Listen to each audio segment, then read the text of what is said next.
కుక్కలకు భోజనం పెట్టడం ద్వారా లభించే 8 లాభాల గురించి ఇవాల్టి కథ. ఒక ఊళ్ళో ఒక నల్ల రంగు కుక్క ఉండేది. ఆ కుక్క భోజనం కోసం ఊరిలోని ప్రతి సందు, ప్రతి ఇల్లు తిరిగి భోజనం కోసం వెతుక్కునేది. చాలాసార్లు పాడైపోయిన, తినడానికి వీలు లేని భోజనం తిని కడుపు నింపుకునేది. కాని రాత్రిళ్లు మాత్రం ఎంతో నిజాయితీగా దొంగల నుండి, అడవి జంతువుల నుండి ఊరిని కాపాడాలని ప్రయత్నించేది.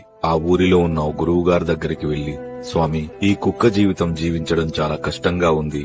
ఇది మేము చేసిన పాపమా, మాకు లభించిన వరమా అని అంటుంది.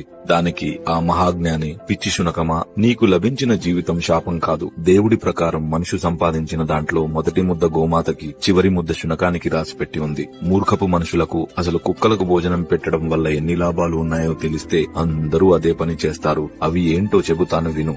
మొదటిది, కుక్క తనకు భోజనం పెట్టిన వారిని దైవంగా భావిస్తుంది కాబట్టి మనిషి వడ్డించింది ప్రసాదంగా తిని తృప్తిగా దీవిస్తుంది. రెండవది, శునకం కాలభైరవుని రూపం కాబట్టి శునకాన్ని ప్రసన్నం చేసుకునే వారికి శని ప్రభావం తక్కువగా ఉంటుంది. 3, కుక్కకు పెట్టిన ఒక్క ముద్ద వల్ల మనుషులు ఇంటికి, పంటకి, పిల్లలకి అన్నిటికీ కాపలా కాస్తూ నమ్మకంగా ఉంటుంది.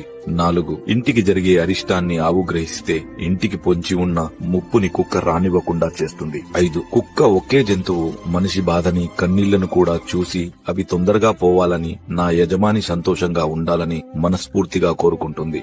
6, ఇంట్లో వాళ్ళు బయటికి వెళ్లేటప్పుడు బాధ